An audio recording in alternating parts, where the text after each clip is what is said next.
Correctional Officer D. Antonio Andrew Washington was murdered at USP Atlanta on December 21st of 1994.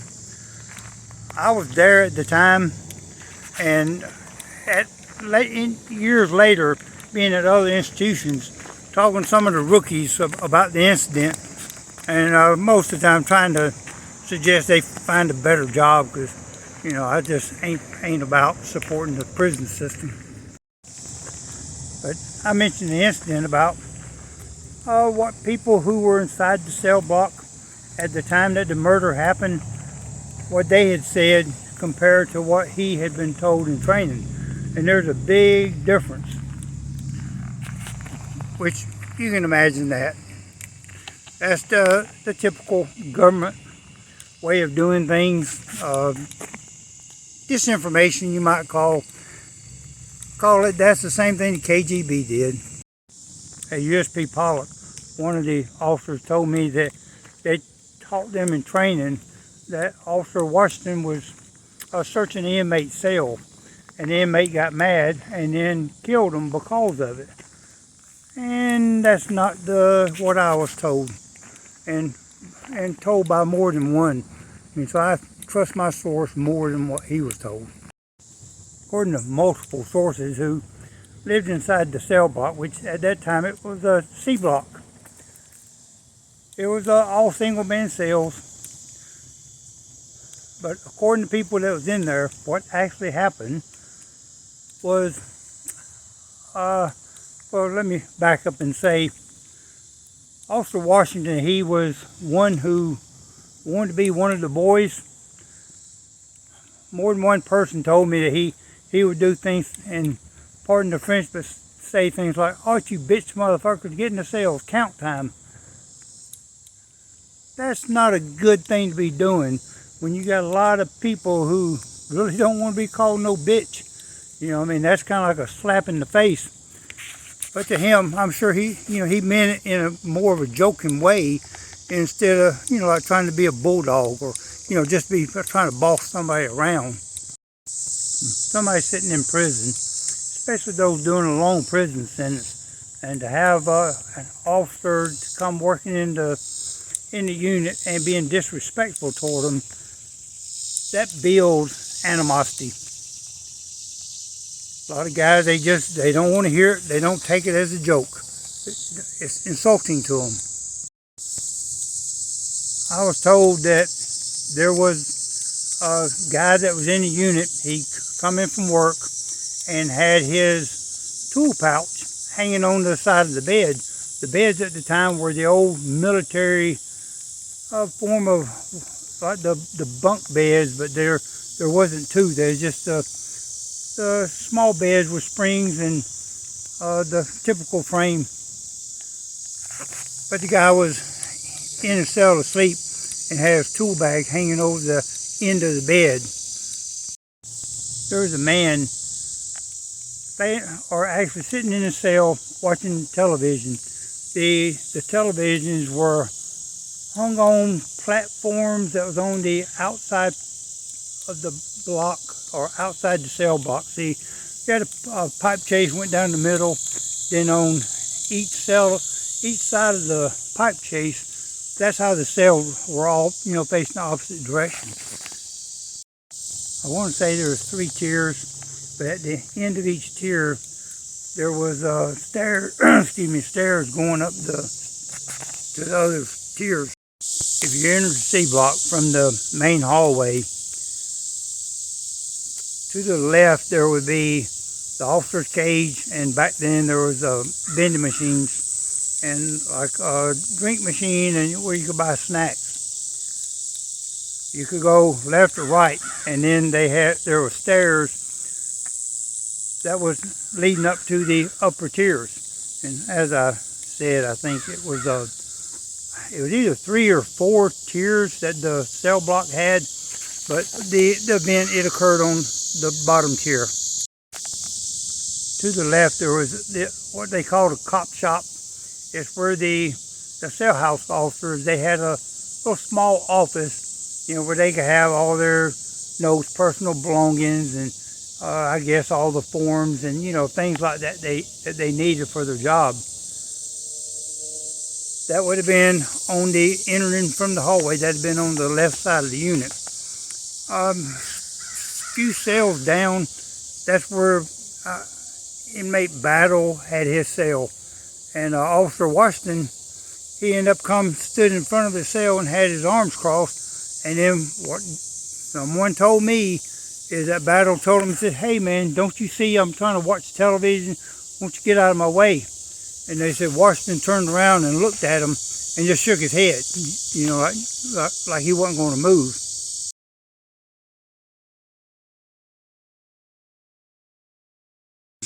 Then Battle got up, walked toward where you had entered the hallway, and then made a left turn, went around to the other side of the block where the inmate was in there asleep with his tool pouch hanging on the side of the bed.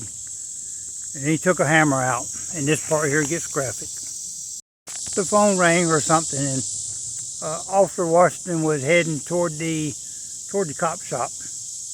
And by then, Battle had come around the corner and was kind of like under the stairs. And then when Officer Washington stepped out, then Battle took I want to say it was a ball peen hammer, and then he hit him in the head. And he didn't stop one time. He hit him a total of 5 times. Which would have left a lot of blood and his brain cells and everything exposed, because the guy was angry and he was not showing any mercy. I was at work at Unicorp at the time, and they had what's called a total yard recall, where all inmates, prisoners, whatever you want to call people who are incarcerated, was ordered to go to the cell block or go to their living unit and had to get locked down. And we did. They had a warden named Mike Adams. We was only locked down 3 days, and I knew a psychologist, and she told me that she tried to get them to keep us locked down longer because she knew that like guards and everybody was still emotionally attached to that incident.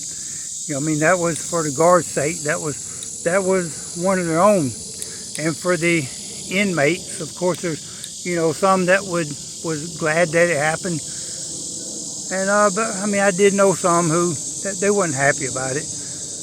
One of them actually knew Washington, he's a good friend of mine, and he told me that he was trying to arrange it where Washington could date his sister that he had met at the visiting room. And when Washington worked in the visiting room, that was another issue, because the guys that went there told me he would joke with them, tell them, talk about how pretty their old lady was, and their wife or girlfriend, and said, "Man, I'm gonna fuck her out in the parking lot." And of course, that didn't go over real well with the guys.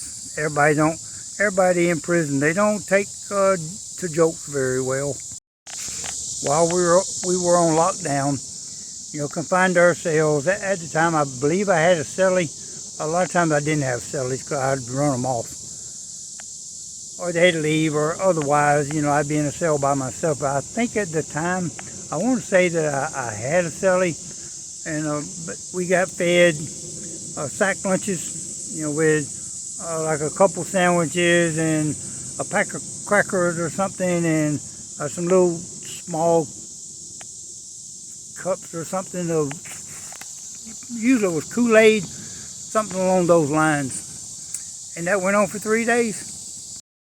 Prior to the lockdown, most of us really didn't know what we was being locked down for. Just knew something had happened in C-Block. But they didn't always want to tell the details when things like that happened. And there's a helicopter coming over here. And as to be expected, when we come off lockdown, there was a lot of tension, and a lot of the guards. There was actually some, and they was reported in the Atlanta Journal-Constitution, saying they was in fear of their life, and that was a very violent prison at the time. It had been deemed to be the most violent in the United States because of the murders we'd had. I want to say the first year, within a 14-month period, there had been 7 murders, and I couldn't begin to quote a number of the stabbings. And I mean, there was guys got raped because a lot of medium security and lower security prisoners had been there. And then USP Atlanta got reactivated as a high security facility. Prior to that, after the Cubans had took over, and some of you may know it, but the Cubans had took over and burned down a lot of parts of the prison. And then it took a while before they actually opened it up again as a high security facility. They used it as an administrative facility where they could have anybody there, any security level actually. It was just a really wild place at that time.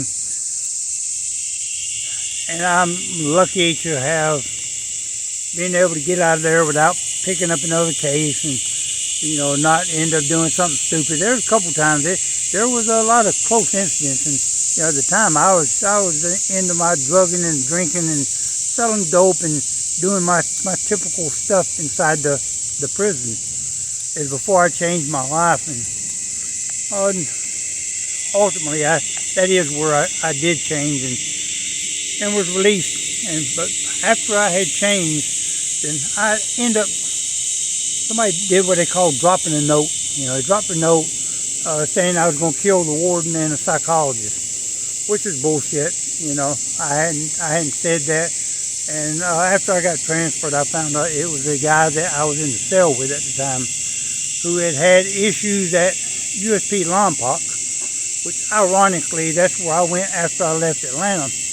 But the guy had issues there, and then the case manager, he told me I was the most laid-back guy in the unit when he put the guy in there, and he told me that he had had trouble and stuff. And then when he got to Atlanta, he actually got his throat cut as soon as he got there. He had a big gash right across the front of his throat where a guy named Devil Dave cut his throat because of the things that he heard about what happened at Lompoc, where I don't know if the guy checked in, in other words, asked to be put in protective custody for his protection. I don't know if that's what it was or why it really happened. I just know he did get his throat cut, and he supposedly died like 3 different times, and they revived him. And ultimately, he led to me getting transferred, and it wasn't what I wanted. I was at home. All of my people was within 50 miles of there, and I would have never ever chosen to put in for a transfer. But it's one of those things God did for me what I couldn't do for myself. Because when I got transferred, I went to USP Lompoc, and that's where I met a lot of great people, a lot of them that helped me more along the road to recovery. They had a great program for Alcoholics Anonymous and Narcotics Anonymous, and a staff member there who was very supportive of the program, and also continued therapy.